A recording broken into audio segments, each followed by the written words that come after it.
وسلم وبارك على سيدنا محمد وآله وصحبه وسلم. ربنا زدنا علما وألحقنا بالصالحين.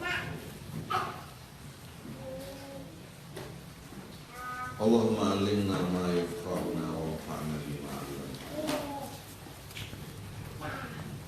أما بعد، السلام عليكم warahmatullahi wabarakatuh. Sore hari ini insyaallah kajian kita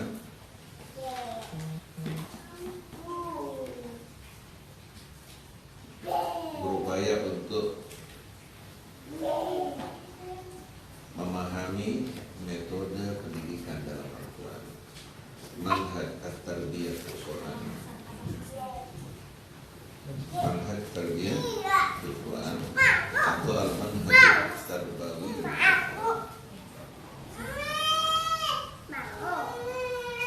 Karena Allah Subhanahu wa Ta'ala yang menurunkan kitabnya bagi Rasulnya sebagai petunjuk, bukan hanya sekedar menurunkan ayat-ayat yang berisikan petunjuk untuk kehidupan kita, tapi juga kitab suci Al-Quran berisikan petunjuk untuk seorang dai dalam menyampaikan dakwahnya dan melakukan pendidikan terhadap umat sebagaimana yang dilakukan oleh Nabi kita Muhammad SAW. Ini masalah penting buat para dai, para ustaz untuk memahami manhaj at-tarbiyah Al-Quran. Metode apa yang dipergunakan oleh Al-Quran?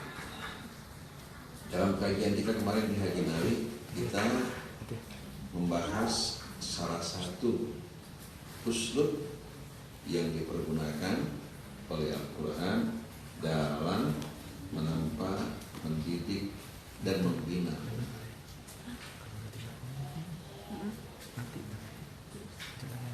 Yaitu uslub al-istidlal.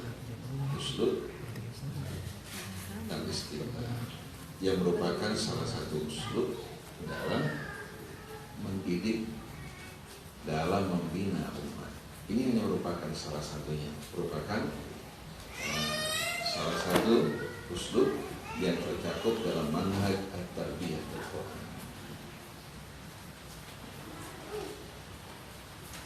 Terkadang mempergunakan uslub al-istidlal dalam memperkenalkan manusia kepada Tuhannya dan nilai-nilai kebenaran. Terkadang mempergunakan al-hiwar, dialog. Dalam Al-Quran begitu banyak dialog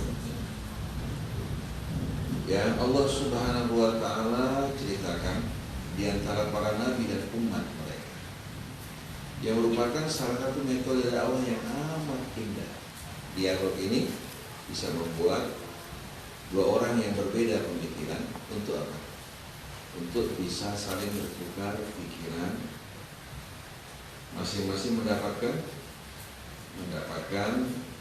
ilmu, pengetahuan, dan juga mengenali argumentasi masing-masing.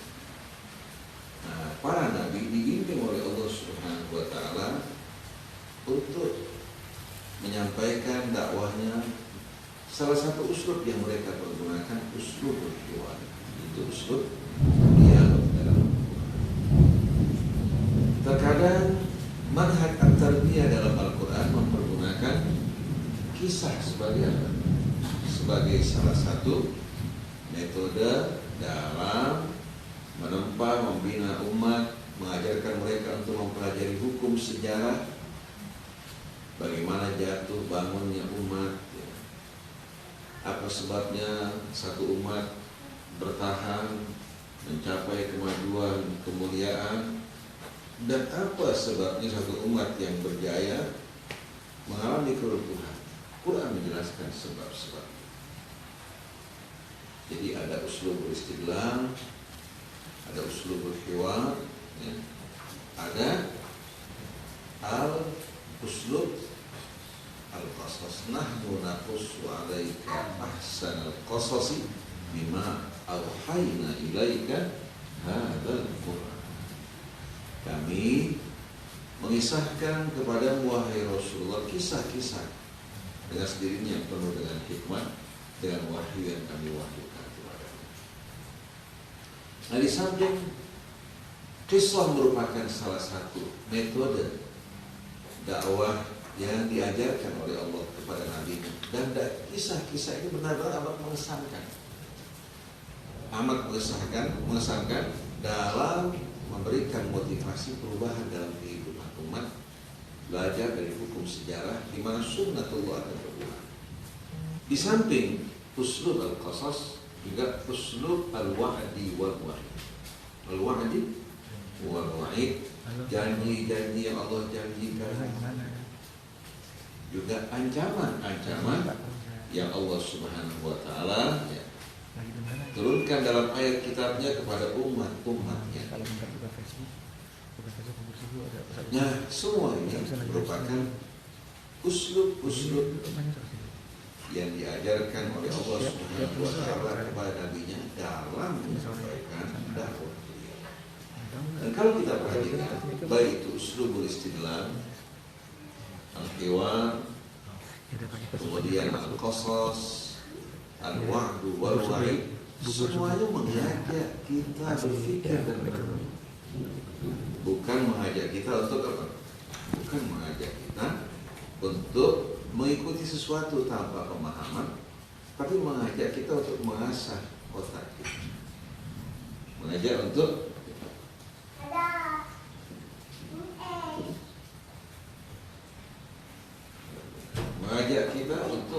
mengasah otak kita, akal kita, dan mengambil pelajaran. Oleh karena itu, melihat, mendengar tanpa kita berpikir dan mengambil pelajaran, semua itu sia-sia. Sampai Allah mengatakan, afalam yasiru fil ardh. Mengapa mereka tidak melakukan perjalanan di muka bumi? Bukan hanya sekedar wisata, bukan hanya sekedar melakukan perjalanan. Fatakuna lahum qulubun ya'qiluna biha aw adhanun yasma'una biha. Mengapa mereka tidak melakukan perjalanan wisata di atas muka bumi hingga mereka memiliki apa? Kalbu-kalbu yang mereka pergunakan untuk berakal. Kita lihat, tempat akal bukan ini, tapi apa? Kalbu. Dulu orang beranggapan akal di mana? Pada otak. Otak bukan hanya ada pada manusia, hewan juga memiliki apa? Otak. Bahkan otak sapi lebih besar daripada otak manusia. Otak babi juga lebih besar daripada otak manusia. Tapi akal di sini beda dengan otak. Otak merupakan salah satu wasilah, ya. Wasilah bagi akal, karena bukan hanya akal itu bukan hanya dalamnya terdapat kekuatan untuk berpikir, bukan hanya kekuatan untuk menganalisa, tapi juga mengambil keputusan. Tapi juga mengambil keputusan yang benar. Keputusan yang benar berdasarkan fakta dan data, itu namanya apa? Keputusan yang bersumber dari akal. Karena nafsu juga didukung oleh kecerdasan. Betul enggak? Nafsu didukung oleh kecerdasan untuk mencapai tujuannya. Jadi kecerdasan ini bukan hanya apa?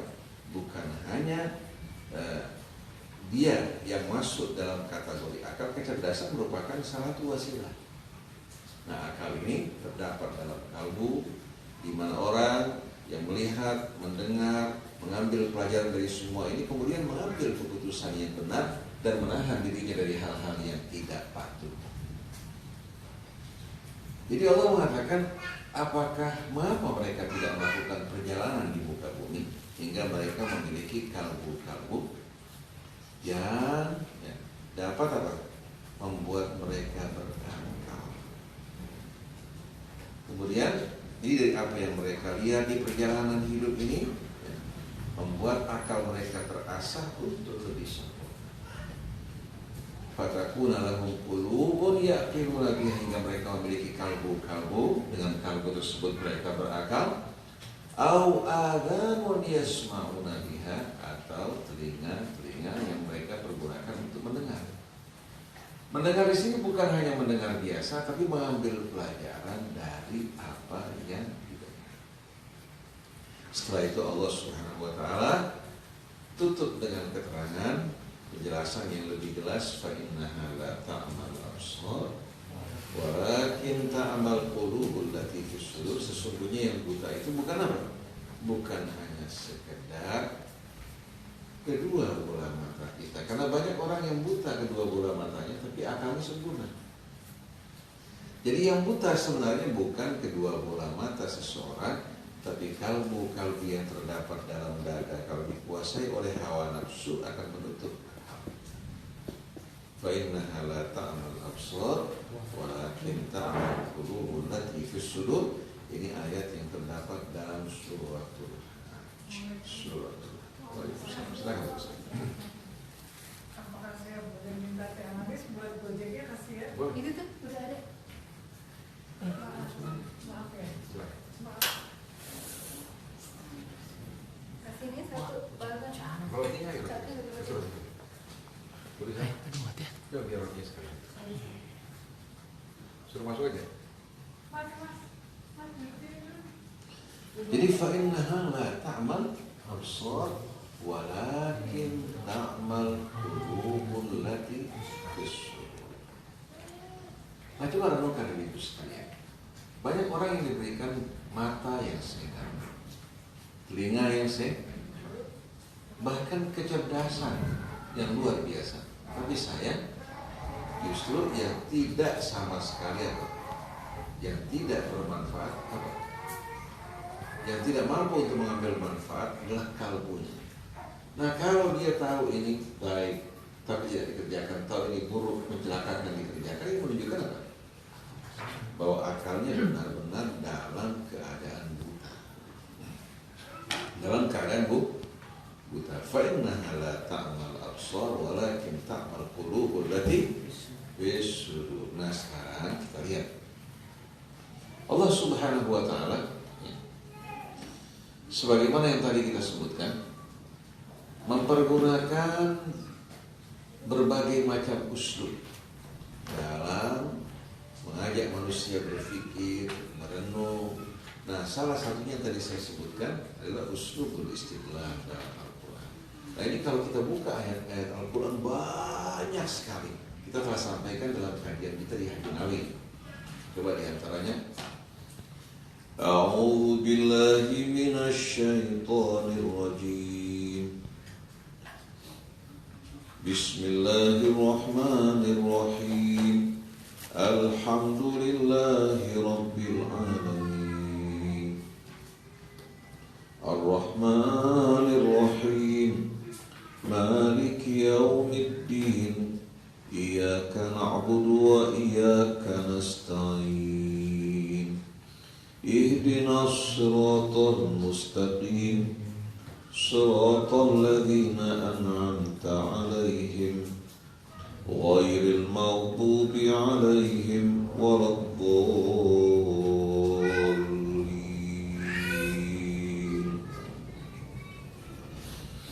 إن في خلق السماوات والأرض واختلاف الليل والنهار لآيات لأولي الألباب الذين يذكرون الله قياما وقعودا وعلى جنوبهم ويتفكرون في خلق السماوات والأرض ربنا ما خلقت هذا باطلا سبحانك فقنا عذاب النار ربنا إنك من تدخل النار فقد أخزيته وما للظالمين من أنصار ربنا إننا سمعنا مناديا ينادي للإيمان أن آمنوا بربكم فآمنا ربنا فاغفر لنا ذنوبنا وكفر عنا سيئاتنا وتوفنا مع الأبرار Rabbana wa atina ma wa'adtana ala rusulika wa innaka la tukhliful mi'ad. Ini merupakan beberapa ayat yang mengajak kita semua untuk merenungkan ayat-ayat Allah di langit, di bumi, perubahan siang dan malam. Nah, ini semua merupakan salah satu metode dakwah yang dilakukan Al-Quran. Amat menyentuh, bukan hanya iramanya, bahasanya yang indah, tapi makna yang terkandung di dalamnya itu membuat manusia itu diajak berhubungan dengan apa? Dengan sesuatu yang dekat dengan diri. Di mana dia diajak untuk melihat, memperhatikan ayat-ayat Allah yang terdapat di sekeliling. Yang terdapat di sekeliling. Itu merupakan salah satu metode dakwah yang paling indah. Contohnya kalau orang belajar bahasa Arab, itu metode yang terbaik, tercepat, membuat dia mampu untuk berbicara, memperkenalkan apa-apa di sekelilingnya yang biasa dipergunakan, yang biasa dilihat, yang biasa didengar, supaya dia bisa mengungkapkan dalam dialognya, mempergunakan apa-apa yang biasa dilihat, dilakukan dalam kesehariannya. Nah, Allah Subhanahu wa Ta'ala tidak mengajak kita jauh untuk apa? Untuk berpikir, tidak mengajak kita untuk berpikir, merenungkan apa-apa yang dekat dari kita. Inna fi khalqis samawati wal ardh, sesungguhnya dalam ciptaan langit dan bumi. Ini kan amat luas dalam ciptaan langit dan bumi. Kalau orang merenungkan, ini merupakan keajaiban yang luar biasa. Bumi yang begitu besar, dihuni oleh bermiliar-miliar manusia, di samping juga makhluk yang lain. 2/3 samudra, 1/3 daratan dan gunung-gunung. Kemudian terdapat juga jurang-jurang, baik di daratan maupun di lautan juga terdapat palung-palung laut yang cukup dalam. Subhanallah, kalau kita renungkan sama-sama, bagaimana dia berputar pada sumbunya, kemudian mengitari matahari dengan cepat, tapi kita tidak merasakan getarannya sedikit pun, kecuali pada saat-saat terjadi gempa. Ini merupakan keajaiban yang amat luar biasa. Tumbuh-tumbuhan yang tumbuh, kemudian tumbuh-tumbuhan yang siap untuk meninggalkan kehidupan dan menggantikan anak-anak untuk menjadi penerusnya. Kalau kita renungkan sebuah pohon pisang saja, satu pohon menyediakan buahnya, begitu dia pergi dia menyediakan beberapa anak yang menggantikan. Di dalam ciptaan langit dan bumi, waqtilafil laili wan nahar, perubahan siang dan malam yang silih berganti. Tanpa ada perubahan ini, kalau bumi dalam keadaan statis, pada saat berputar yang menghadap ke matahari, dan lagi yang membelakangi matahari, maka kehidupan akan lenyap. Satu akan terbakar, suhu akan meningkat tinggi, yang satu lagi akan membeku yang membelakangi matahari. Tapi dengan apa? Dengan putaran tersebut membuat suhu udara di bumi stabil, membuat manusia, hewan, tumbuhan dapat hidup dengan baik. Perubahan siang dan malam yang silih berganti, la ayatin li ulil albab, merupakan tanda-tanda bagi orang-orang yang bagaimana? Bagi orang-orang yang berakal dan merenung. Karena kata albab dalam bahasa Arab diambil dari lub. Dari al-lubbu jamannya albab. Seperti yang saya terangkan kemarin, sebutir kelapa terdiri dari apa? Sabutnya di luar, dari batoknya, kemudian isinya. Kemudian di samping isi terdapat sari-sari pati, santannya. Nah, kulit itu namanya al-qishrul khariji, kulit bahagian luar. Batoknya al-qishrul dakhili, kulit bahagian dalam. Baru setelah itu dagingnya namanya lub. Namanya apa? Al-lub. Jadi al-lubab itu menggambarkan isi sesuatu. Nah, kalau orang melihat kelapanya sebatas sabutnya, dia tidak akan mengetahui dan merasakan intinya. Kalau hanya sebatas batok kemudian dia berhenti, dia hanya melihat sebutir apa? batal tapi bisa dia buka, dia akan temukan isi kandungan. Nah, ulul albab itu orang-orang yang melihat sesuatu tidak sebatas kulit, tapi mereka mendalami dan merenungkan. Mata sama melihat, tapi pemahaman berbeda-beda tergantung bagaimana seseorang merenungkan dan mendalami sesuatu. Oleh karena itu semakin luas ilmu seseorang, semakin banyak wawasan pengetahuan yang dimiliki mengenai penciptaan langit, bumi, perubahan siang dan malam yang silih berganti. Lalu Allah sebutkan yang dimaksudkan dengan ulul albab ini, alladzina yadhkurunallaha qiyaman wa qu'udan wa 'ala junubihim, yang selalu ingat kepada Allah. Bukan hanya pada saat sholat saja, bukan hanya pada saat dia beribadah, tapi baik dia sedang berdiri, berjalan, duduk, atau dalam keadaan berbaring, hatinya selalu ingat Allah. Ini yang menjaga kalbunya dari penyimpangan. Kemudian wa yatafakkaruna fi khalqis samawati wal ardh, untuk memperkaya kalbunya dengan berbagai macam wawasan, ya, dia selalu bertafakur apa? Dalam merenungkan rahasia ciptaan langit dan bumi. Rabbana ma khalaqta hadza batila. Nah, hasil yang didapatkan dari renungan tersebut, dari perjalanan tafakur dan renungan apa? Pemahaman yang benar-benar mendalam. Pemahaman yang benar-benar mendalam, kesimpulan yang betul-betul apa? Meyakinkan Rabbana ma khalaqta hadza batila, wahai Tuhan kami, setelah penelusuran kami, renungan kami dalam ciptaan-Mu, ternyata meyakinkan kami Engkau tidak menciptakan semua ini dengan sia-sia. Tidak ada yang diciptakan dengan bermain-main. Semua punya tujuan. Bulu mata seseorang ini memiliki arti yang amat betul-betul apa? Arti yang amat indah, bukan hanya keindahan wajah seseorang. Kalau tanpa bulu matanya kan kurang begitu menarik kan. Oleh karena itu orang banyak pasang bulu mata palsu. Tapi bukan hanya itu tujuannya. Bulu mata mempunyai arti yang banyak. Oleh karena itu bagi seekor onta, bulu mata ini ya, termasuk menjaga pandangan mata dari debu di tengah-tengah padang pasir.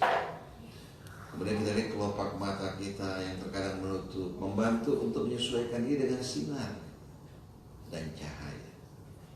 Jadi kesimpulannya, Rabbana, dari perjalanan dan penelusuran kami ya Allah, kamu tidak menciptakan semua ini dengan sia-sia. Berarti semua yang diciptakan Allah dengan tujuan. Subhanak, maha suci Engkau dari perbuatan yang sia-sia. Subhanaka faqina adzabannar, maka lindungilah kami ya Allah dari azab api neraka. Berarti semua diciptakan dengan tujuan, dan kesimpulan yang mereka dapatkan kalau tidak sia-sia. Berarti manusia kedatangan di bumi ini bukan apa? Bukan sia-sia. Nah, dari keteraturan, dari hukum yang begitu indah dan sempurna menunjukkan bahwa alam ada pencipta. Dan penciptanya benar-benar maha sempurna, maha tahu lagi maha bijaksana. Dan Allah menciptakan alam bukan tanpa tujuan atau sia-sia, tapi Allah tempatkan kita di bumi ini untuk apa? Untuk menjalankan tugas sebagai khalifah di atas bumi. Nah, uslubul istidlal semacam ini bukan seperti orang berargumentasi secara apa? Datar yang kering, kerontang, tapi justru penuh dengan sentuhan. Setelah mengajak merenung dan mengambil kesimpulan yang meyakinkan, setelah itu dilanjutkan dengan doa yang penuh kesadaran. Rabbana innaka man tudkhilin nar faqad akhzaytahu. Wahai Tuhan kami, sesungguhnya orang yang kamu masukkan ke dalam api neraka ini memang orang-orang yang bagaimana? Orang-orang yang kau hinakan karena tidak menggunakan akal, tidak berpikir dan tidak merenung. Padahal telah diberikan akal, pikiran yang sempurna, penglihatan dan pandangan, tapi ternyata disia-siakan. Jadi memang pantas nih orang ini masuk ke dalam api neraka. Wa malil zalimina min ansar. Ketahuilah orang-orang yang zalim tidak akan menjumpai seorang pun penolong bagi. Setelah itu kita lihat bagaimana orang yang berakal ini dalam perjalanan hidupnya dan temuan-temuan yang ditemukan.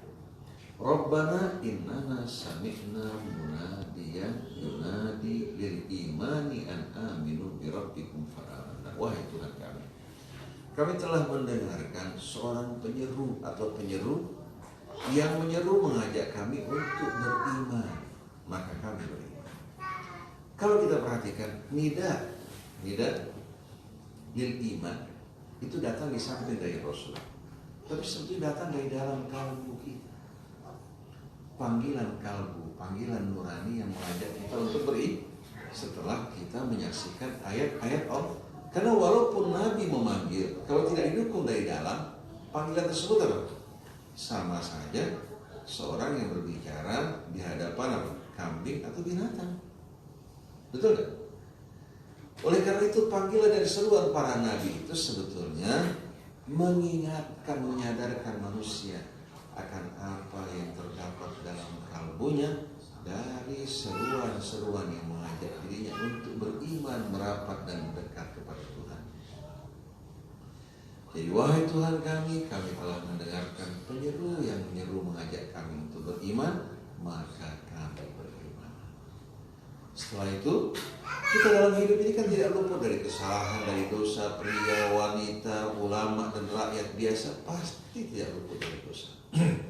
Rabbana faghfir lana dzunubana, wahai Tuhan kami, ampuni dosa-dosa kami, wa kaffir anna sayyi'atina, dan tutupilah kesalahan-kesalahan kami, Allah. Selimuti kesalahan kami dengan rahmat-Mu. Itu kata kafara, yukaffiru, sebetulnya hampir sama dengan ghafara yaghfiru. Ghafara yaghfir artinya apa? Juga menutupi, karena mighfar itu dalam bahasa Arab apa? Baju besi yang menutupi tubuh kita namanya mighfar. Jadi ghafara juga berarti apa? Allah menutupi dosa hambanya dengan rahmat-Nya. Sataro yasturu juga sama begitu pula kafar. Oleh karena itu kalau kita renungkan sama-sama, kita ini dianjurkan oleh Allah. Kalau kita ingin Allah menutupi kesalahan kita dibiasakan untuk menutupi kesalahan orang lain. Karena tidak ada seorang yang bebas dari kesalahan. Nah, yang dibenci oleh Allah itu orang yang berbuat salah lalu pamer dengan kesalahannya dan bangga, ini yang tidak ada ampunan.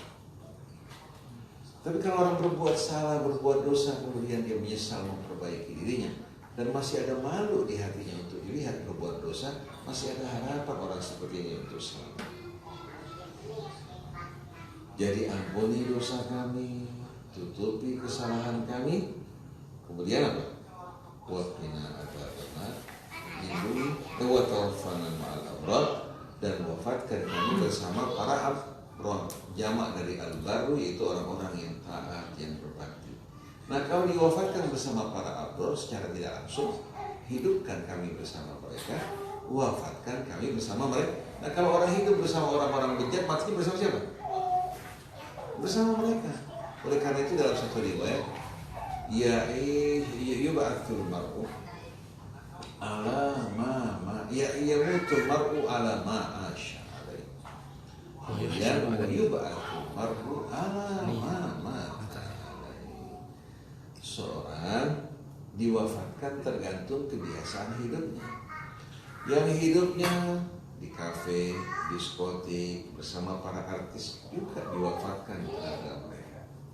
Kemudian para artis mengatakan pahlawan kita. Pahlawan kita. Artinya dia punya lingkungan. Orang yang biasa menyuling, asyik menikmati sulit, dia juga wafat apa? Hidup bersama orang yang beriman, bersama orang yang soleh, walaupun tidak sesoleh mereka, insya Allah juga mati dalam keadaan soleh, dan dikumpulkan juga bersama orang yang soleh. Oleh karena itu bersahabat, berkumpul bersama orang yang soleh merupakan hal-hal yang akan membantu mengingatkan kita, mendekatkan diri kita kepada Allah Subhanahu wa Ta'ala. Karena jiwa manusia ini condong berteman. condong juga ikut ya mencontoh teman-teman di sekelilingnya, ingin juga mampu melakukan apa yang dilakukan oleh temannya. Nah kalau teman-temannya bangga dengan maksiat, dia juga ingin apa? Ingin juga apa? Ingin dikatakan juga mampu melakukan seperti mereka. Oleh karena itu kalau anak bergaul sama para perokok, dia ingin juga menunjukkan dia juga mampu untuk merokok. Bergaul bersama para peminum, ini juga minum seperti mereka. Pepatah Arab bilang manjalas danas. Nah, kita lihat di sini, ya. Jadi renungan, Allah mengajak orang bertafakur merenung, tapi dengan bahasa yang berbeda. Kemudian kita saksikan bagaimana akhir dari renungan mereka. Setelah itu Rabbana wa atina ma wa'adtana ala rusulik, wahai Tuhan kami, anugerahkan bagi kami apa yang kau anugerahkan, yang kau janjikan melalui Rasul. Atina ma wa'adtana ala rusulik wa la tukhzina yaumal qiyamah, jangan kau perhinakan kami di hari kiamat. Ya otomatis membantu kita hidup di dunia bersama orang yang saleh, bersama orang yang akan memuliakan kita. Itu doa akhirnya disebutkan, tapi awalnya masuk dalam innaka la tukhliful mi'ad, sesungguhnya kau tidak pernah menyalahi janjimu.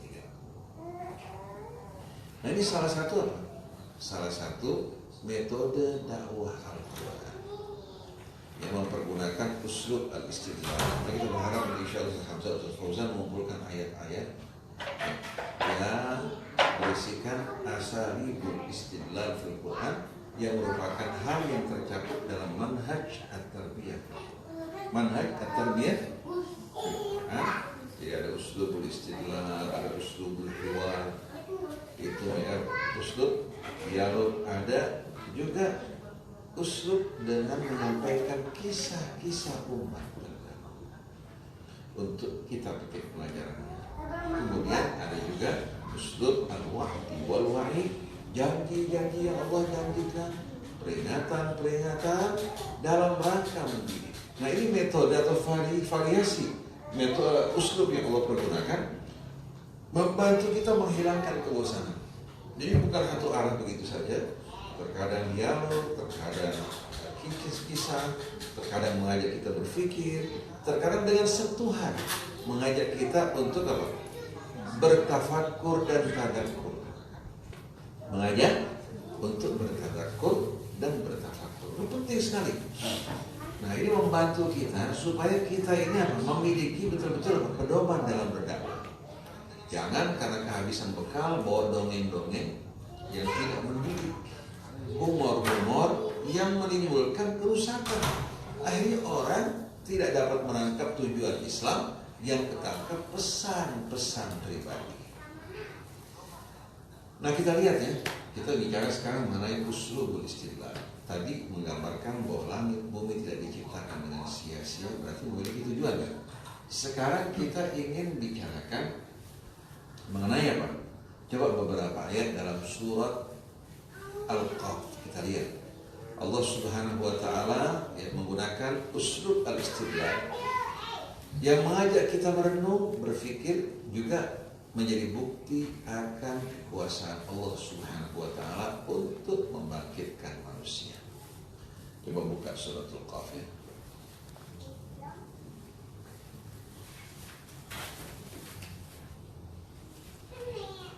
Surat Al-Qaf ya. Ayat-ayatnya berisikan apa? Bukti-bukti kekuasaan Allah untuk membangkitkan manusia kembali setelah kematian. Kita tahu bahwa usuluddin terbagi berapa?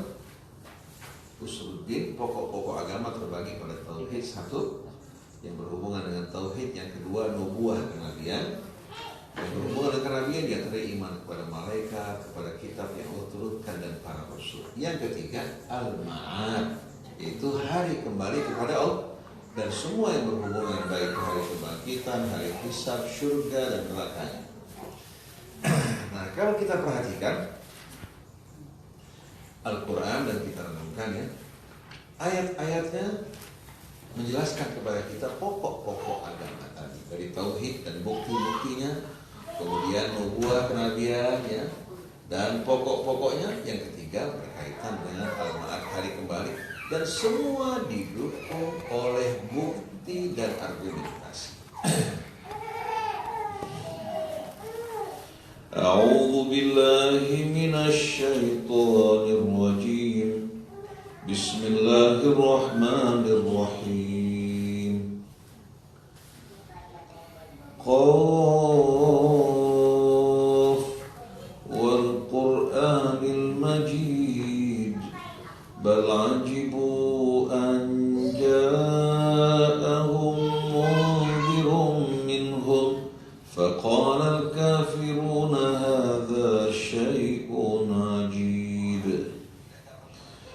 أَإِذَا مِتْنَا وَكُنَّا تُرَابًا ذَلِكَ رَجْعٌ بَعِيدٌ قَدْ عَلِمْنَا مَا تَنْقُصُ الْأَرْضُ مِنْهُمْ وَإِنَّنَا كِتَابٌ حَفِيظٌ بَلْ كَذَّبُوا بِالْحَقِّ لَمَّا جَاءَهُمْ فَهُمْ فِي أَمْرٍ مَرِيجٍ أَفَلَمْ يَنْظُرُوا إِلَى السَّمَاءِ فَوْقَهُمْ كَيْفَ بَنَيْنَاهَا وَزَيَّنَّاهَا وَمَا لَهَا مِنْ فُرُوجٍ وَالْأَرْضَ مَدَدْنَاهَا وَأَلْقَيْنَا فِيهَا رَوَاسِيَ وَأَنبَتْنَا مِنْ كُلِّ زَوْجٍ بَهِيجٍ تَبْصِرَةً وَذِكْرَى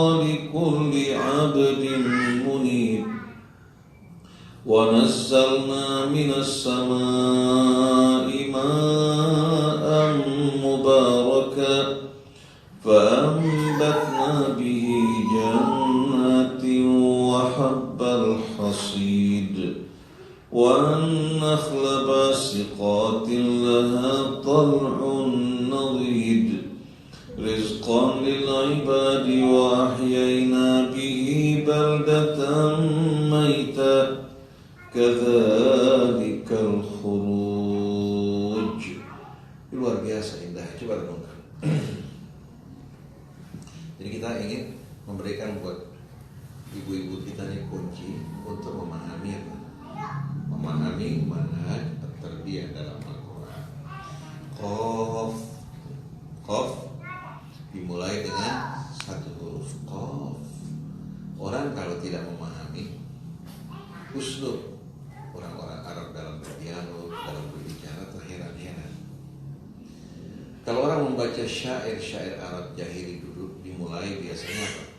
Dengan kisah-kisah yang berhubungan dengan kenangan kekasih, peninggalan-peninggalannya. Setelah itu berbicara mengenai wajah, bentuk, rupanya. Kemudian diiringi dengan bicara mengenai khamr, minuman keras. Itu tradisi mereka membuka syair mereka. Tahu-tahu Quran membuka surah-surahnya dengan huruf-huruf semacam ini. Secara tidak langsung berisikan tantangan. Quran diturunkan mempergunakan bahasa Arab dengan susunan huruf-huruf yang biasa mereka pergunakan. Demikian pula kata-kata. Artinya bukan sesuatu yang asing bagi mereka. Kalau mereka meragukan Al-Quran datang dari sisi Allah, kenapa mereka tidak tampil untuk menandingi Al-Quran? Artinya kan bahan bakunya ada pada mereka. Kenapa mereka tidak tampil untuk membuktikan kalau seorang manusia bisa membuat sebuah kitab semacam ini, pasti mereka tidak mampu melakukan, apalagi mereka orang yang bangga dengan syair mereka. Tapi ternyata tantangan tersebut tidak mampu untuk mereka sambut. Kenapa? Karena beda. Allah yang maha kuasa, yang maha tahu, bijaksana, lagi Allah yang menghidupkan segala sesuatu. Ayat-ayat kitab ini hidup berisikan ruh, sedangkan tulisan manusia merupakan huruf-huruf yang mati. Sebagaimana manusia diciptakan dari apa? Dari tanah. Kemudian patung-patung keramik terbuat dari apa? Beda nggak di antara kedua? Manusia dari tanah hidup, ya, memiliki ruh dan jiwa, berjalan, berakal, berpikir, sedangkan patung begitu juga. perbedaan antara kitab Allah dan kalamullah dengan apa? Dengan karya manusia. Beda, tidak mungkin dapat disamakan. Nah, huruf-huruf semacam ini, Qaf, Yasin, Thaha, setelah itu selalu disebutkan Al-Quran, Yasin wal Quranil Hakim. Thaha ma anzalna alaikal Qur'ana litashqa. Begitu juga Hamim tanzilul kitabi minallahil azizil hakim. Qaf wal Qur'anil Majid. Huruf-huruf ini selanjutnya menunjuk kepada Al-Quran. Berarti huruf-huruf ini berisikan isyarat kepada kita untuk merenungkan Al-Quran dan juga menantang orang-orang yang meragukan kebenaran. Demi Al-Quran, Al-Majid. Al-Majid kan nama Allah. Sebagaimana Allah Al-Majid yang Maha Agung, Maha Mulia, begitu pula kitab. Begitu pula karena kita manusia, di samping pengetahuan berisikan kebodohan, pengetahuannya pun terbatas, maka karya mereka pun terbatas. Mana mungkin dapat disamakan antara pengetahuan manusia dengan pengetahuan Allah. Demi Al-Quran yang Maha Agung. Qaf wal Qur'anil Majid. Setelah itu apa? Bal ajibu an ja'ahum mundhirun minhum faqala al-kafiruna hadza syai'un ajib. Jadi Allah bersumpah, jawaban sumpahnya apa? Wal Qur'anil Majid, sesungguhnya Al-Quran ini benar-benar diturunkan dari sisi Allah dan Muhammad adalah Rasulullah. Tapi sayang, sungguh sayang, mereka merasa heran atau terheran-heran dengan datangnya seorang pemberi peringatan yang datang dari sisi Allah. Anja'ahum mundhirun minhum, dengan kedatangan seorang pemberi peringatan yang berasal dari kalangan mereka. Faqalu hadza syai'un ajib. Mereka bilang ini merupakan sesuatu yang mengherankan, aneh. Kalau Allah Subhanahu wa Ta'ala menempatkan manusia di bumi tanpa petunjuk, tanpa bimbingan, kemudian di akhirat dihisab, itu yang mengherankan. Nggak pernah diberikan pelajaran, kemudian diuji. Nah, kalau diutus Rasul dan diturunkan kitab, mereka merasa aneh. Berarti mereka aneh dari sesuatu yang seharusnya apa? Yang seharusnya sesuai dengan akal mereka, dan mereka sampai. Jadi sebetulnya keanehan datang dari hawa nafsu mereka yang menolak untuk menerima kebenaran. Seperti perempuan-perempuan yang biasa berpakaian yang tidak senonoh. Ketemu dengan perempuan yang pakai jilbab, dibilang apa? Aneh. Kata anehnya apa? Karena tidak terbiasa dengan kebiasaan mereka. Aneh. Tubuh yang indah ditutupi, bukan ditampilkan pesonanya. Jadi keanehan ini bukan berarti segala yang aneh itu sesuatu yang tidak benar. Terkadang yang dipandang aneh, mengherankan itu merupakan hal yang benar, cuma mereka pandang dengan sudut pandang tradisi dan kebiasaan. Contohnya, seorang mengatakan ekstrim. Ekstrim itu yang keluar dari batas atau yang melampaui batas. Nah, kita mau tahu batasnya apa sebagai tolak ukurnya. Kalau tolak ukurnya kebiasaan sehari-hari orang yang berpakaian tidak senonoh, yang telanjang, yang bergaul bebas, ya mereka pasti akan memandang orang yang menutupi aurat, yang tidak bergaul bebas dianggap ekstrim. Karena tolak ukurnya apa? Karena tolak ukurnya kebiasaan mereka. Tapi kalau tolak ukurnya adalah Al-Quran, tolak ukurnya petunjuk yang datang dari sisi Allah Subhanahu wa Ta'ala, otomatis yang tidak sesuai dengan Al-Quran, yang tidak sesuai dengan petunjuknya, itu baru namanya apa? Baru namanya ekstrim. Jadi seringkali pihak-pihak tertentu menyerang umat Islam yang taat pada Allah dengan tuduhan ekstremis.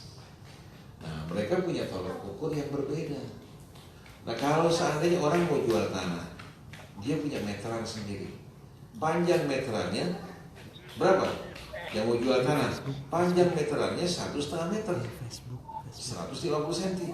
Sedangkan pembeli punya meteran yang 70 cm. Repot nggak? Mesti ada kesepakatan dong tolak ukurnya apa. Oleh karena itu meteran kita ini 1 meter 100 cm itu disimpan di museum di Prancis. Disimpan di museum di Prancis supaya orang tidak rancu dalam menentukan berapa sebetulnya panjangnya 1 meter. Nah kalau dijaga di museum Prancis cuma ukuran meteran, bagaimana sistem nilai?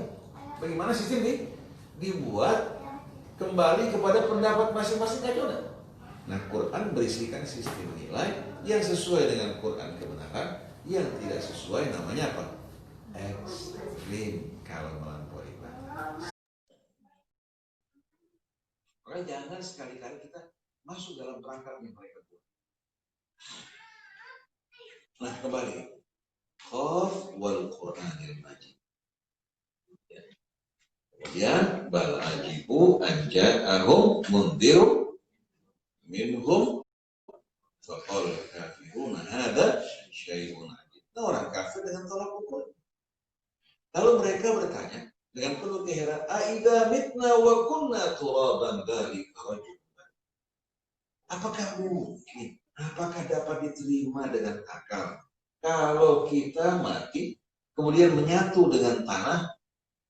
Apakah mungkin kita akan dibangkitkan kembali dari rajul baik? Menurut mereka itu merupakan satu kebangkitan pengulangan yang jauh diterima oleh akal. Mereka mengatakan dari rajul. Kata rajul itu dalam bahasa Arab diambil dari kata raja yang kembali, maksudnya pengembalian yang jauh. Orang sudah menyatu dengan tanah, ada yang bercampur dengan pohon rambutan, pohon mangga, ada yang ke bawah sungai. Mana mungkin dibangkitkan kembali? Apa jawabannya? Jawaban Allah Subhanahu wa taala, qad alimna ma tanqusul ardu minhum wa indana kitabun hafiz. Kami telah mengetahui apa yang digerogoti oleh bumi dari tubuh mereka. Bahkan kami memiliki sebuah kitab yang mencatat dengan sempurna semua data-data mereka. Jadi qad alimna, sesungguhnya kami telah mengetahui matan usul al-minhum, apa yang digerogoti dikurangi oleh bumi dari diri mereka. Wa indana kitabun hafiz, dan di sisi kita terdapat sebuah kitab yang mencatat, memelihara semua data-data, nggak ada yang hilang sama sekali. Manusia saja kalau kita lihat ya memiliki arsip. Dan ini kemana masuknya uang, kemana perginya, tanggal, data, waktu, semua ada. Dan yang unik, manusia makan apa? Manusia memakan, katakan sayur mayur, memakan daging, memakan berbagai macam ya makanan, kemudian begitu keluar menjadi kotoran, itu bisa diuraikan. Kandungan-kandungan yang dimakan oleh seseorang. Kandungan yang dimakan oleh seseorang. Yang paling unik, satu kejadian terjadi di Inggris bahkan ribuan tahun yang lalu. Subhanallah, dari satu pemakaman yang tua ditemukan apa? Ditemukan jenazah yang berwarna hitam. Akhirnya mereka ingin tahu sebab kematian yang mereka teliti dari penelitian berkaitan dengan tulang, sisa dan lain sebagainya. Mereka temukan sebab kematian. Menggunakan apa? Dengan cara apa? Ini sudah berlangsung sekian lama. Oleh karena itu, forensik zaman sekarang ini luar biasa maju. Bahkan bukan hanya terbatas pada manusia, ada yang namanya digital forensik. Digital komputer yang sudah dipakai, yang sudah apa? Masuk melalui apa? Lembaga digital forensik, bisa dibuka semua kandungan. Sudah dipakai sama sekali, sudah lama dibuat, tahu-tahu melalui apa? Melalui digital forensik bisa dibuka ya, dan diketahui itu orang mempergunakan komputer tersebut untuk kebutuhan. Google mencatat berbagai macam apa? YouTube contohnya, YouTube, ya, Facebook, ya, kan mencatat macam-macam. Nah data yang masuk dalam Google terhapus kan? Bahkan kita ganti-ganti handphone. Kita punya apa? Kita punya nomor-nomor tuh ya, yang di backup oleh Google, kita bisa buka kembali walaupun handphone kita berganti. Nah, masa kita melihat manusia mampu melakukan hal ini, Allah tidak mampu untuk melakukan. Jadi Allah menerangkan, kami mengetahui semua data tubuh mereka yang digerogoti oleh bumi. Dan kita punya sebuah kitab yang mencatat segala-galanya. Masya Allah. Kira argumentatif kan? Argumentatif kan? Ini di masa 14 abad yang lampau, bayangkan. Mengajak kita berpikir, sekarang orang mengatakan jangan pahami agama dengan akal. Mau pakai apa? Setelah itu, bahkan bil haqqi lamma ja'ahum fahum fi amrin mari. Riba namanya harfu iqrar, membantah yang sebelumnya. Rasa heran mereka tidak pada tempatnya, tidak berdasar, tapi sebetulnya mereka mendustakan kebenaran yang datang di hadapan mereka. Nah, akibat dari mendustakan kebenaran, fahum fi amrin mari, mereka berada dalam keadaan mari. Mari kan? Apa mari? Kacau balau. Itu kehidupan mereka kacau balau kalau kebenaran mereka ingkari. Jadi kalau mereka mengingkari kebenaran, yang dirugikan mereka. Kalau mereka bilang api tidak panas membakar, masukin tangan. Jadi hidup mereka yang kacau balau tidak menentu. Kondisi negara kita, bangsa kita karena mengingkari kebenaran yang datang dari Allah. Nah, bayangkan peraturan parkir mesti ditaati, masuk ke gedung. Hukum Allah yang menciptakan mereka yang dihormati. Bahkan di bawah menerangkan rasa heran mereka, ingkar mereka tidak memiliki dasar. Yang sebenarnya mereka mengingkari kebenaran ketika datang pada mereka, akhirnya mereka berada dalam kondisi yang kacau. Suami istri, kalau masing-masing bawa perasaannya repot nggak? Pecah nggak hubungannya? Tapi kalau dikembalikan pada nilai-nilai yang datang dari Allah, dua-duanya wajib. Tapi kalau lagi nafsu meronta-ronta, susah untuk bisa disunat. Oleh karena itu, kenapa suami membantu istri dengan akhlak yang baik, seperti yang luhur, untuk membuat istrinya menerima. Begitu juga wanita juga melakukan hal yang sama. Tapi kalau suami dengan egonya, perempuan dengan kemarahannya, tidak mungkin ada. Hidup kalau bawa perasaan, bawa hawa nafsu, kacau balau.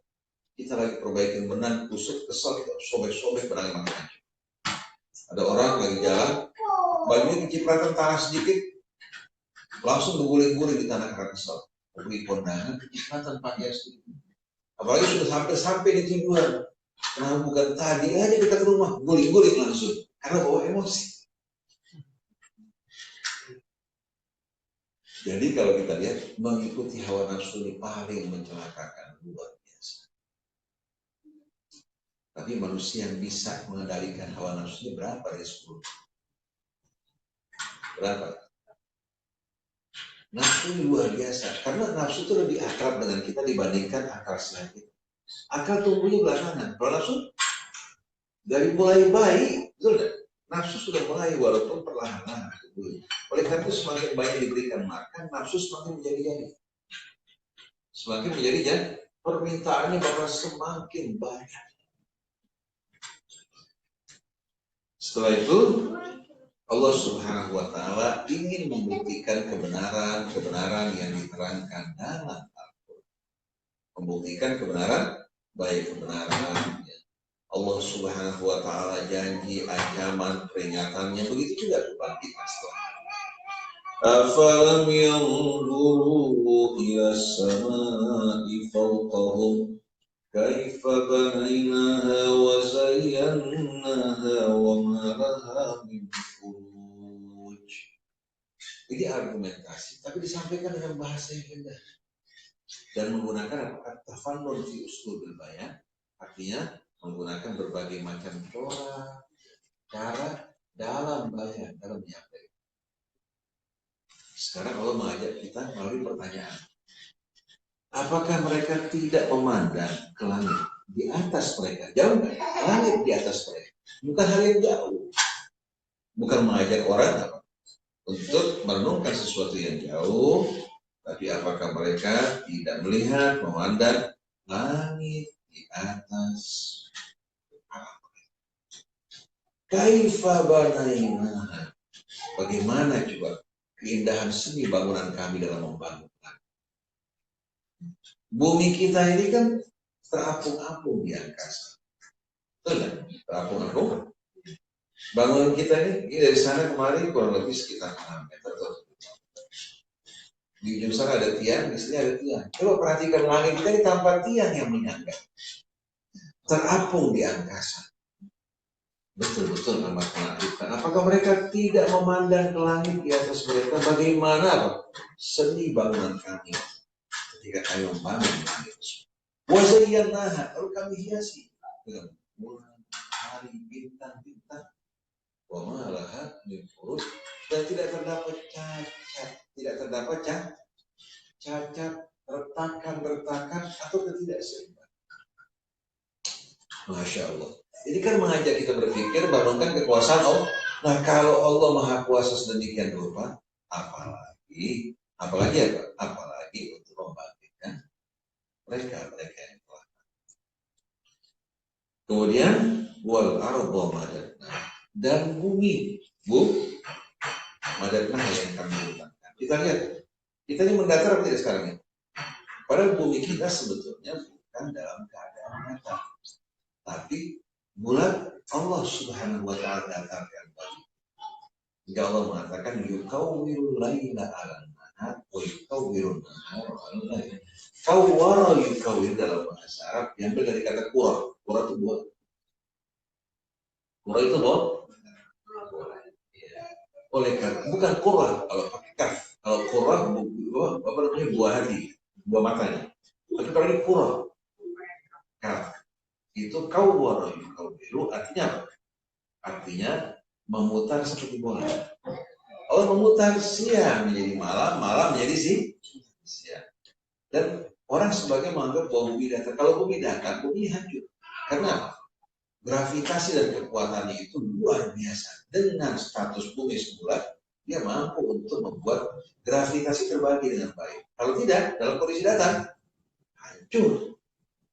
Oleh karena itu bulan dalam kondisi bulan. Perhatikan kan, kalau dia datar, hukum fisika, hukum gravitasi ini akan membuat bumi ini betul-betul tidak akan mampu sama sekali bertahan. Oleh karena itu kita lihat ya, dengan kondisi bulan juga, cahaya juga apa? Cahaya tidak langsung bagaimana? Tidak langsung menyinari bumi sekaligus, tapi perlahan. Coba kalau pagi seperti orang nyalain lampu, repot. Tenggelam juga begitu pelan-pelan. Ini betul-betul merupakan tanda kebesaran dan bumi yang kami kembangkan. Wa alqaina fiha rawasiya, dan kami letakkan rawasi jamak dari rawasiya, gunung-gunung yang tegak, ya. Tegak ditancapkan dengan akarnya kemudian tegak di permukaan. Apa tujuan dari gunung? Di samping dia menjadi paru-paru bumi, menjadi juga paru-paru bumi dengan pohon-pohonnya. Gunung ini menjaga keseimbangan bumi.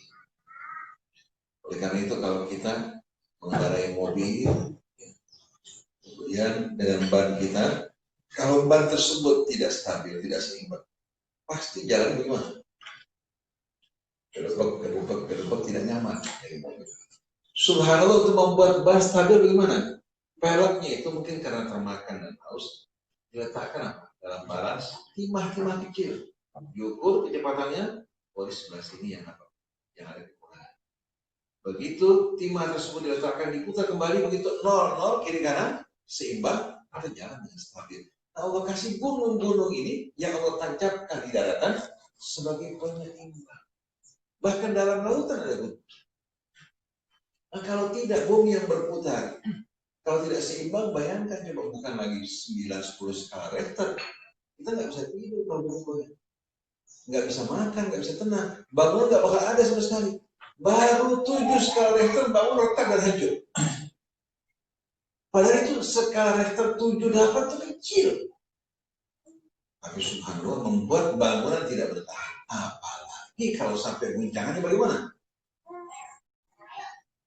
Wa alqaina fiha rawasiya. Setelah itu wa ambatna fiha min kulli zawjin bahij, dan kami tumbuhkan di atas permukaan bumi apa? Dari apa? Tumbuh-tumbuhan yang berpasang-pasang. Sebelum manusia mengetahui tumbuhan berpasang-pasangan, Quran sudah terang. Tumbuhan yang berpasang-pasangan. Wa ambatna fiha min kulli zawjin. Para ilmu pengetahuan baru meneliti di kemudian hari ternyata bagaimana tumbuh-tumbuhannya yang berpasang-pasangan satu dengan lain.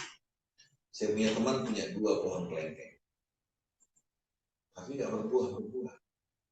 Akhirnya diambil kulit dari pohon kelengkeng, diambil kulit pohonnya, dibuka dari sini, kemudian yang ini pindahkan ke sana, ini pindahkan kemari. Diikat. Subhanallah nggak mau berbuah. Korma juga apa? Korma juga. Ya. Kalau tidak dikawinkan, kalau korma agak manja, kalau dia nggak dinikahkan secara baik-baik tidak akan berbuah. Kalau kita punya pohon kelengkeng ini, ya, asal terbawa oleh angin saja, masih. Tapi kalau pohon korma tidak dikawinkan, dia tidak akan menghasilkan buah sama sekali. Minta diadakan upacara pernikahan, sampai orang harus nepok apa? Pohon korma dalam proses perkawinan. Namanya takbir. Bukan hanya manusia, bukan hanya hewan, tumbuhan juga berpasang-pasangan. Coba listrik ini, kalau tidak berpasang nyala. Kalau hanya positif ini nggak nyala, negatif pun nggak nyala. Laki juga nggak bakal hidup tenang tak berpasangan wanita. Wanita pun demikian. Ini sebetulnya pria wanita belahan jiwa yang dibelah oleh Allah, supaya saling melengkapi, saling menyempurnakan, bukan menjadi lawan dan musuh. Maka manusia yang suka melakukan penindasan sebetulnya merusak belahan hidup, merusak belahan hidupnya sendiri. Wa ambatna fiha min kulli zawjin bahij. Lihat ini bagaimana tafannun, seni apa? Seni dalam menyampaikan apa? Dalam menyampaikan bayan yang Allah Subhanahu wa taala paparkan dalam Quran. Jika orang berpindah-pindah dari suasana ke suasana yang lain tanpa dirasakan, tapi mengajak berpikir. Setelah itu apa? Tabsiratan wa dzikra likulli abd. Ini tafsirah diambil dari basar, yubassir, tafsiratan, basar, ya, pandangan, basar, yubassir, membuat orang memandang, tafsiratan itu untuk membuka mata manusia. Wa dzikra, pelajaran dan peringatan likulli abdi munib, bagi setiap hamba yang hatinya selalu ingat kembali kepada Allah. Karena kalau hati hamba tidak ingat pada Allah, walaupun dibawakan argumentasi, dibawakan bukti-bukti, paling apa? Luar biasa nih keindahan pohonnya. Saya pergi ke Swiss menyaksikan ini itu, tapi nggak ingat sama Indonesia. Jadi keindahan begitu banyak, kesannya dengan foto-foto yang diambil luar biasa, Swiss indah, ini indah, itu indah, tapi sama sekali tidak membuat dirinya terhubung dengan Allah Subhanahu. Jadi untuk membuka mata manusia dan juga peringatan pelajaran bagi setiap hamba yang hatinya kembali. Wa nazzalna minas sama'i ma'an mubarakan. Langit di samping sebagai atap, kami turunkan dari langit air yang penuh dengan keberkahan. Wa nazzalna minas sama'i ma'an mubarakan. Fa'ambatna bihi jannatin wa habbal hasid. Kami tumbuhkan dengan butiran air hujan tadi kebun-kebun, coba beraneka ragam, anggurnya, kurmanya, beraneka macam buah-buahan, wa habbal hasid, hab biji-bijian, hasid yang siap ditunai, hasada yang sudah memanen, seperti gandum, beras, ya. Ada kebun, ya, ada persawahan yang menghasilkan gandum, yang menghasilkan juga beras, wahab berhasil, untuk menjaga agar biji-bijian tersebut bertahan lama, ada kulit yang dijaga. Begitu dikupas, kulitnya bermanfaat untuk apa? Untuk berbagai macam kebutuhan. Bukan hanya untuk pangan hewan, tapi juga untuk bahan bakar juga bisa digunakan. Jadi Allah kasih subhanallah bagaimana rahmat karunia Allah. Wa'ambat dan fiha jannatin wa habbal hasid. Setelah itu wan nakhla basiqatil laha farqun nabit, dan pohon korma, ya, yang menjulang di atasnya. Laha tal'un nadid, ya. Memiliki tal'un apa tal'un? Tal'un itu mayang, seperti kalau pohon pisang, sebelum keluar pisang itu mayangnya ya, keluar buah-buah, kemudian di bawahnya jantungnya kan. Korma juga begitu, dengan mayangnya yang bulat kemudian keluar itu korma berbuah. Laha tal'un nadid rizqan lil ibad, rizqan lil ibad. Semuanya sebagai karunia bagi hamba kami, nggak bayar sama sekali bulanan, nggak bayar ini, nggak bayar itu, Allah anugerah. Kemudian apa? Wa ahyayna bihi baldatan mayyita. Dengan butiran air hujan kami hidupkan apa? Kami hidupkan negeri-negeri tanah-tanah yang kering kerontang. Tanah ya, daerah yang kering kerontang. Kemudian perhatikan setelah itu, kadzalikal khurud, sebagaimana tumbuh-tumbuhan yang tumbuh dari tanah yang mati dengan butiran air hujan, begitu pula manusia kelak akan dibangkitkan oleh Allah. Akan dibangkitkan oleh Allah. Coba ibu-ibu menghayalkan, ada pohon, beberapa pohon nangka, cempedak, durian. Mirip nggak dijelaskan? Nangka, cempedak, durian. Kemudian ditanam di tanah yang sama, sebidang tanah yang sama. Begitu keluar buahnya, pernah nggak ibu lihat pohon durian keluar cempedak? Atau pohon cempedak keluar nangka? Pernah? Masing-masing dengan buahnya. Bahkan kalau kita tanam beberapa jenis pohon mangga, ada Indramayu, ada harum manis, ada mangga goreng, ada mangga gedung, ada mangga daging, ada kuini, ada bacang. Kita kejar semuanya. Disirami oleh air yang sama, hidup di tanah yang sama. Waktu keluar pernah nggak ibu lihat pohon harum manis keluar buah kuini? Secara nggak langsung manusia juga walaupun bercampur dengan kuini, bercampur, terpisah-pisah, Allah punya data mengenai tubuh manusia. Begitu Allah panggil, semua akan menyambut. Jadi Allah bukan hanya menceritakan kebesaran keagungannya, menceritakan juga nikmat karunia-Nya, tapi sebagai argumentasi akan hadir. Ini Al-Quran. Ingat kan? Cuma kita ini kan jarang merenungkan Al-Quran. Jadi apa? Lembaran-lembaran yang bagaimana? Lembaran-lembaran yang usang. Kemudian begitu usang kita bakar. Atau sebagai hiasan di dinding. Bahal bikin berkah supaya malaikat datang. Kalau hari-hari biasa, gambar-gambar macam-macam. Nanti kalau orang meninggal dunia, itu subhanallah saya lihat, gambar-gambar itu tuh semua deh. Tutupin. Pada saat meninggal, bilang supaya malaikat tak datang. Artinya dia tahu, malaikat nggak datang, dia perempuan telanjang. Dia pengen, kenapa? Kalau malaikat datang, ganggu. Kita nggak bisa senang-senang. Kalau makan jangan baca bismillah. Nanti ya digangguin. Akhirnya apa?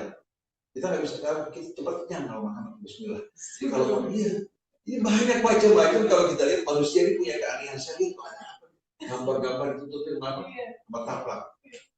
Jadi kita lihat kemudian pakai jilbab pada orang meninggal dunia. Jadi waktu ingat mati aja. Waktu ingat mati. Begitu lupa mati. Ini yang berbahaya. Nah kalau dalam surat Yasin apa? Dalam surat Yasin kalau kita lihat Allah memberikan argumentasi.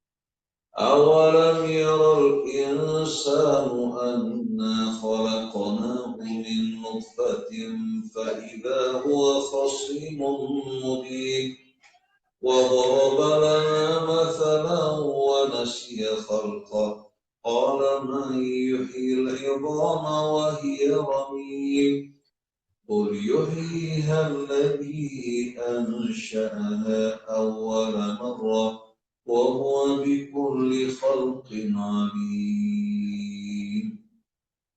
Apakah manusia tidak melihat? Allah tidak bawa orang jauh. Agama itu mudah difahami. Apakah manusia tidak melihat bahwa kami menciptakan manusia min nutfah, dari tetesan sperma bercampur dengan telur, tercipta manusia, ternyata begitu tercipta dengan sempurna dan akal yang sempurna. Faidah huwa khosim mubin. ternyata berubah menjadi seorang pembangkang yang nyata. Dia gunakan nikmat Allah, karunia Allah untuk ingkar kepada Allah. Dia memberikan perumpamaan bagi kita. Wa nasiya khalqah, lupa akan asal usul ciptaan. Qala man yuhyil idhama wa hiya ramim. Dia bilang, siapa sih yang bakal menghidupkan manusia setelah menjadi tulang belulang? Dijawab oleh Allah. Jawabannya sederhana. Argumentasi mereka ini, perumpamaan ini dijawab. Qul yuhyihal ladzi ansha'aha awwala marrah. Yang menghidupkannya, yang menciptakannya pertama kali. Masa menciptakan pertama kali bisa, menghidupkan tidak bisa? Yang menciptakannya pertama kali ialah yang akan menghidupkan. Wa huwa bikulli khalqin alim, dan dia betul-betul maha tahu dalam seni ciptaan. Ini semua ini seni ciptaan. Walaupun bapaknya sama, ibunya sama, kembar bahkan. Saya punya anak kembar macam-macam juga. Yang laki kemana, yang perempuan kemana. Walaupun lahir satu perut, satu masa yang sama. Betul tidak? Bahkan walaupun serupa, walaupun serupa tapi tak sama. Betul tidak? Pasti ada perbedaan. Nah, kita lihat ya dalam surat Yasin sama juga. Tadi kan Allah jelaskan bagaimana Allah berasal untuk menghidupkan yang mati dengan dalil permulaan ciptaan dari Allah untuk mengulangi dan kembali pada Allah. Kan sederhana sekali kan? Dalam awal-awal surat Yasin, in kanat illa sayhatan wahidatan fa idahum jami'un ladaina muhdharun. Sebetulnya untuk kebangkitan manusia cukup dengan satu panggilan dari Allah, manusia semua akan datang ke hadapan Allah. Nah, kita bertanya, dalilnya apa ya Allah? Allah bawa dalilnya. Wa ayatul lahumul ardul maitatu ahyainaha wa akhrajna minha habban faminhu ya'kulun. Bukti bagi mereka kekuasaan Allah untuk membangkitkan tanah yang tadinya mati, kering, kerontang, kami hidupkan kembali. وَجَعَلْنَا فِيهَا جَنَّاتٍ مِّن نَخِيلٍ وَأَعْنَابٍ وَفَجَّرْنَا فِيهَا مِنَ الْعُيُونِ. Kemudian kami tumbuhkan kebun-kebun kurma, anggur, dan kami pancarkan mata air. Ini kan ayat yang bagaimana? Yang jelas kan? Liya'kulu min thamarihi wa ma 'amilathu aydihim wa ma 'amilathu aydihim la'allahum yashkurun. Afala yashkurun. Kemudian apa? Agar mereka makan ya, secara langsung itu buahnya atau diolah oleh tangan mereka menjadi bentuk yang bermacam-macam, baik jus, baik kue-kue. Nah, dari semua ini lahir lagi apa? Benih-benih manusia. Manusia bukan dari tanah langsung, dari apa yang dimakan ayah ibu, kemudian terbentuk sperm, ovum, kemudian terjadi perkawinan, lahirlah generasi manusia dengan tubuh yang Allah sempurnakan. Subhanalladzi khalaqal azwaja kullaha mimma tunbitul ardu wa min anfusihim wa mimma la ya'lamun. Maha suci Allah Subhanahu wa ta'ala yang menciptakan segala sesuatu berpasang-pasang dari tumbuhan bumi, dari diri mereka, dan apa yang mereka tidak tahu. Dulu orang tidak tahu lampu ini listrik. Kalau orang bilang lampu menyala karena paduan antara positif sama negatif, dulu orang tidak paham apa ini. Maka mereka mengatakan lagi Muhammad sihir. Betul tidak? Jadi kita lihat bagaimana Allah dalam memaparkan metode dakwah. Nabi tidak perlu mengkonsep lagi. Ayat Quran di samping berisikan pedoman hidup, berisikan juga pedoman dakwah yang tadi.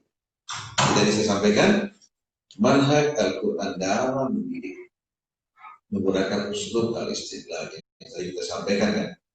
Kemudian al-hiwar dialog. Nanti kita akan pelajari sama-sama. Kemudian al-qasas, cerita, kisah-kisah para nabi. Kemudian al-wa'du wal wa'id, janji dan peringatan. Kemudian ad-da'wah ila tafakkur wa tadzakur, mengajak orang bertafakkur dan berdekatan.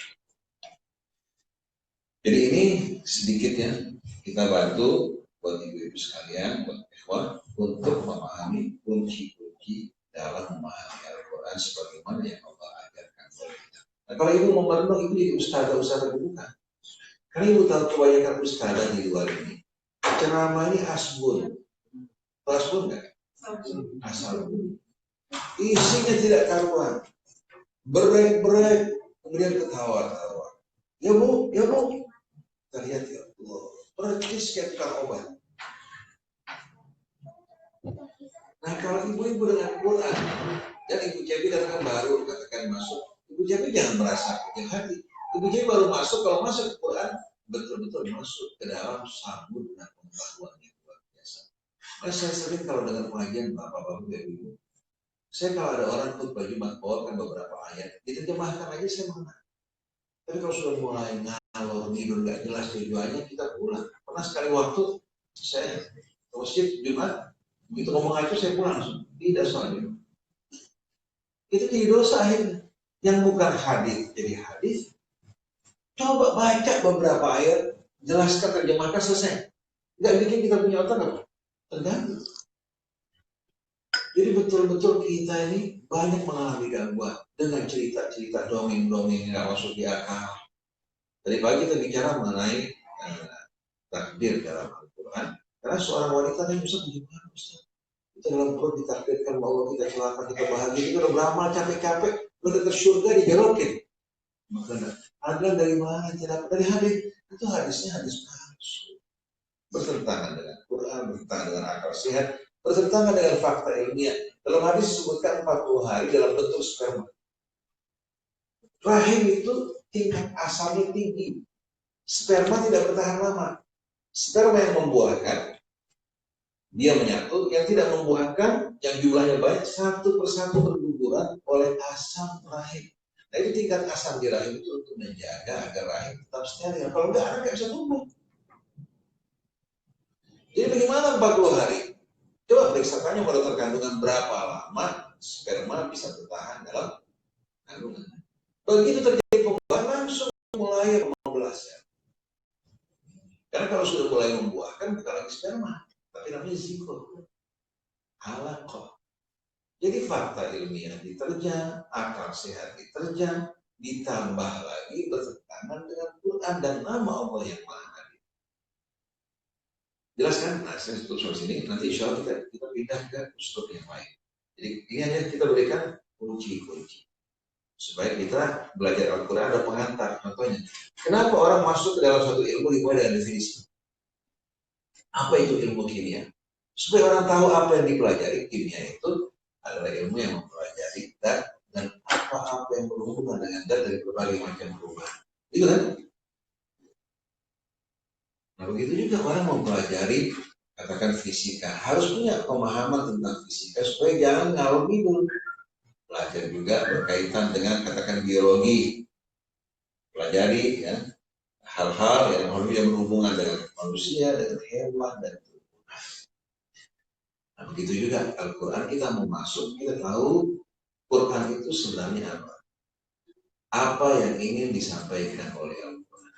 Kalau kita tahu datangnya dari sisi Allah, memberisikan wahyu dan petunjuk, dan memahami juga metode dakwah dalam Al-Quran, kita bukan dalam keadaan gelap. Jangan baca Quran berpuluh-puluh tahun, tapi seperti orang yang berputar-putar pada lingkaran yang sama. Seperti seekor himar lagi berputar di penggilingan, ditutup matanya, berputar-putar, dia sudah menempuh perjalanan jauh, padahal apa? Karena kalau matanya dibuka, dia berhenti. Balik lagi ke tempat yang sama. Ditutup matanya supaya dia nggak merasa dia menempuh perjalanan jauh.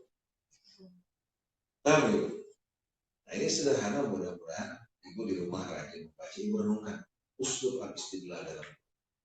Kemudian hikmah di balik kisah Quran, dialog dalam Al-Quran, janji, peringatan, tadakkur, tafakkur.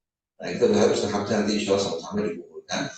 Ini menjadi pembantu. Jadi kita belajar ilmu Al-Quran bukan seperti yang di buku-buku ini, yang isinya dongeng, riwayat, yang membuat akhirnya orang bukan paham Al-Quran, malah orang akhirnya Tujuannya berangkat ke timur dibawa oleh fata morgana menuju ke daerah yang tidak jelas.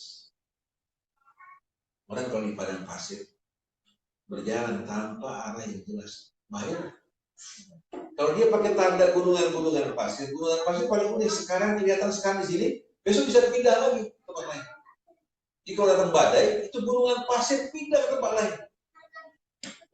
Oleh karena itu harus ada pedoman di antaranya kalau dulu orang bintang-bintang di angkasa, di antaranya bintang timur itu menjadi pedoman. Tahu bintang timur? Lu pernah dengar dengan bintang timur? Bintang timur dalam bahasa Arab namanya juga Thuraya. Kita dibilang bintang kejora. Orang Arab bilang Thuraya itu bintang. Kalau mendekati Sumar biasa kelihatan di timur. Dekat cahayanya orang bilang seperti kayak sekarang orang beranggapan liburan teman dari arah timur ya. Nah itu menggunakan bintang ini yang berada di timur di malam hari, ya, mereka bisa menentukan arah mana timur, mana barat, mana selatan. Wabina jumihum ya dengan bintang mereka menemukan petunjuk bagi perjalanan mereka. Nah kalau di samudra kan nggak kelihatan. Betul nggak? Begitu pula di mana? Di padang pasir. Kalau ibu di padang pasir itu akan mengalami kebingungan luar biasa. Wallahu a'lam. Ada yang bertanya? Bisa siapa bertanya silakan. Jelas insyaallah. Kalau ibu dari sini ibu baca di rumah, ibu sebentar akan membuka wawasan yang luar biasa. Nah kalau bisa kesibukan di rumah, bisa kerjasama dan bagi-bagi. Jadi bagaimana waktu juga disisihkan untuk hal-hal, dan Bu Risa juga sebagai guru di sekolahan bisa memasukkan hal-hal seperti ini. Dan ini bisa diterima oleh anak-anak di SMA perguruan tinggi. Kalau bodongin, sampai banyak anak-anak udah malas belajar agama. Isinya buat kita mau nolak dia takut, mau nerima akal nggak menerima. Ada yang mau tanya silakan.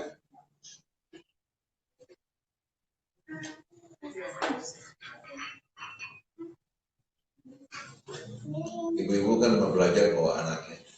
Anak dikatakan larisnya itu sebetulnya pada zaman Rasul kalau kita lihat. Di saat Nabi sholat, kadang-kadang Nabi itu mempercepat sholatnya. Nggak baca ayat panjang, karena apa? Kesian sama ibu yang lagi ngurusin anak. Itu ibu gendong anaknya masuk masjid sholat, kesian jangan sampai si ibu apa? Karena kami harus bawa anaknya. Jadi memang itu sudah merupakan lika-liku. Jadi jangan kesal juga kalau apa? Kalau ada anak-anak biasa begitu. Oleh yang bawa rahmat anak-anak. Orang tua ini kalau bukan karena baik, adab sudah lama mulai itu. Anak kecil sama orang-orang tua itu yang bawa rahmat. Silahkan berusaha. Ini supaya kita mudah belajar ya. Apalagi untuk memahami Al-Quran ini, kita kan mesti paham artinya gitu ya. Cuma belajar Al-Quran itu dimulainya hafalannya kayak gimana, tematik atau berurut dari juz 1, 2 gitu atau gimana ya yang pelajari sekarang? Kalau ibu baca hafalan ayat-ayat tematik perlu, cuma apa? Kalau orang menghafal tematis ini, repotnya apa? Satu ayat, 2 ayat dihafal, gampang hilang. Gampang hilang. Walaupun perlu kita ulang-ulang. Tapi kalau ibu di samping menghafal yang tematis, menghafal Quran dengan urutan. Karena setiap surah, walaupun surah pendek, mengandung manfaat dan pendidikan yang amat banyak. Nah, ibu Risa nggak usah khawatir. Jangan beranggapan bahwa menghafal Quran itu susah. Kalau ibu minta sama Allah dengan hati yang terus terang, digampangkan. Nah, kalau bisa untuk menghafal, sebelum ibu menghafal, ibu dengarkan Quran berulang-ulang. Dimulai dengan apa? Dengan melatih pendengaran kita. Setelah melatih pendengaran kita baca berulang. Jadi itu menghafal nanti nggak susah. Katakan kita dengarkan berulang-ulang. Setelah itu kita baca, melatih lidah kita. Itu pada saat kita mengulang, nanti kita baca berulang. Setelah itu dengan mudah kita menghafal. Nggak harus mikir lagi. Quran itu lebih banyak bergantung pada ulangan daripada ingatan. Kalau ingatan capek. Kalau hanya pakai ingatan apa? Capek. Tapi subhanallah, begitu kita baca ayat yang sebelumnya, membantu membuka ayat berikut. Jadi ibu dengarkan dulu. Sekarang alhamdulillah melalui flash disk bisa, melalui handphone juga bisa rekam. Ibu kalau lagi berjalan di bus atau di kendaraan, taruh itu. Insya Allah di sana punya kendaraan, insya Allah ada supir, jadi paling nggak bisa di mobil bisa dengarkan langsung. Nggak usah minta sama Allah Ta'ala. Kalau minta jangan pikir, minta banyak. Karena buat Allah Ta'ala kalau mau ngasih 1000 semiliar sama, bagi Allah buat kita doang yang gitu. Minta sama Allah yang banyak, ya Allah. Berikan saya rezeki yang banyak agar saya bisa mengaji, memiliki kendaraan. Apalagi ada supir, saya juga berikan gaji yang baik buat supir. Saya bisa membaca Al-Quran, bukan hanya naik motor. Insya Allah digampangkan Allah Ta'ala. Saya jumpai banyak orang-orang yang tadi miskin, biasa-biasa kejam, atau berikan dia kaya. Begitu dia kaya, dia nggak lupa sama teman-teman. Naik kendaraan, lagi jalan, ketemu teman-teman yang susah, naik mobil. Kamu kerja apa sekarang? Ya nggak punya modal. Nih, modal buat kamu. Satu orang saya kenal, sampai meninggal. Dibeliin anaknya mobil yang mewah, nggak mau, mobil yang muatannya banyak. Jadi kalau ketemu orang, ya, dia tampung orang naik mobil, ibu-ibu yang susah. Dan dia betul-betul, pada anaknya ini betul-betul orang kaya ya semua orang. Bukan satu. Tapi ibu, seperti kayak orang nggak punya. Maksudnya bukan penampilan sederhana. Kita orang dia sepintas kayak orang nggak punya. Padahal dia tangannya terbuka. Nah, kalau bisa begini kan enak. Betul nggak ibu sekalian? Bukan hanya kecukupan buat kita. Minta mau supaya dimudahkan untuk membantu. Yang penting ibu boleh dan memiliki, tapi ingat jangan punya rasa memiliki. Karena kalau orang punya harta yang banyak tapi tidak dikuasai oleh rasa memiliki, nggak berat membantu, nggak bikin serakah, nggak bikin rakus, nggak bikin culas, nggak bikin sedih. Karena kalau kita hilang sesuatu, ya, sedihnya luar biasa kan? Kita kalau pelihara kucing kita sayang, itu meninggal gimana? Tadi saya saksikan burung kakak tua atau bapak beo, ya Allah, dialog seperti kayak orang bisa bicara di Instagram, lucu yang luar biasa. Saya paling takut punya kayak begini, karena kalau punya entar dia meninggal, ya Allah, kesedihan kita luar biasa. Karena rasa memiliki paling berbahaya. Mendingan kita nikmatin punya orang, betul nggak? Kita nikmatin luar biasa itu buruk. Begitu kita memiliki, ya Allah, sekali berpisah membawa kita bersedih, berduka yang luar biasa. Makanya kepemilikan tanpa rasa memiliki kemerdekaan yang sejati. Kepemilikan tanpa rasa memiliki, itulah kemerdekaan yang sejati. Nah, kalau di dunia ibu jangan memiliki rasa memiliki, ibu di akhirat nanti. Kalau di dunia capek ibu-ibu sekalian. Perempuan juga kalau punya rasa memiliki harus berlebihan, menderita luar biasa. Akhirnya telepon sana telepon, mana suami kita bisa berjalan. Laki-laki juga begitu sama, menderita luar biasa. Tapi kalau dia kembalikan kepada Allah Ta'ala, dia satukan hatinya pada Allah, insya Allah tenang. Kita punya anak, pergi kemana, pusing kan? Tapi kalau kita berdoa, minta perlindungan didik anak kita, insya Allah hati ini. Depan mata kelihatan, kalau jauh kita nggak tahu mana pergi. Makanya ada orang yang bisa punya anak banyak, sampai puluhan, tapi gede hati. Ada yang punya anak kedua, hatinya nggak berdaya. Itu hamil pun. Istri sebagian di Hadramaut, anak-anak kalau ditanya sampai lupa. Bayangin, anak di Hadramaut sebagian istri. Nanti pakai saya nggak bisa begitu. Jadi benar untuk apa? Untuk bisa mencabang serangan batin. Jangan paksain diri. Akhirnya cari penyakit kan? Cari penyakit buat diri sendiri. Jelas kan ibu sekalian? Nah ibu coba renungkan, resapi, insya Allah mudah-mudahan bisa bermanfaat. Nah ibu-ibu tulisan di samping arti perkataan. Ibu arti perkataan kan ibu baca, nanti ibu tanya yang nggak tahu. Kenapa? Karena terkadang terjemahan perkataan ini nggak sempurna. Terjemahan perkataan tidak sempurna. Nah melalui kajian-kajian kita, insya Allah nanti kata-katanya, Allah juga bakal jelasin latar belakangnya, asal-asalnya, dia membantu untuk memberikan pemahaman yang sempurna. Dan ibu bisa nggak usah khawatir lupa. sering kita membaca, lama-lama. Orang kalau pertama kali belajar mobil, itu mau gerak itu masih mikir. Mulai starter, mau gerak, injak gigi kan, kemudian gas. Kadang-kadang malah mau injak gigi, yang diinjak gas. Betul nggak? Pertama, dia spion ke depan, ke belakang, hati-hati kan. Tapi kalau sudah biasa, seolah secara refleks apa? Dia nggak perlu berpikir banyak-banyak kan. Jadi bukan melalui pelajaran, melalui kebiasaan. Begitu juga orang masak. Kalau pertama kali masak kan ditimbang. Ya, ini timbang bumbunya ini. Kalau yang biasa mencemplung-cemplung kira-kira jadi kan. Tapi kalau yang belum, sekian gram bawangnya, sekian gram juga ininya, sekian gram itu baru belajar. Nah begitu juga pertama kali belajar Quran, pelan-pelan, insya Allah lama-lama menguasai. Wallahu a'lam. Subhanakallahumma wa bihamdik, astaghfiruka wa atubu ilaik. Asyhadu an la haula wa la quwwata illa billah. Nanti kalau hujan-hujan paling gampang apa? Sekarang kalau sekian yang mana itu? Belum, tidak lagi. Saya tadi baru sama kemarin makan sedikit, baru nggak suat. Kalau nggak pergi luar biasa.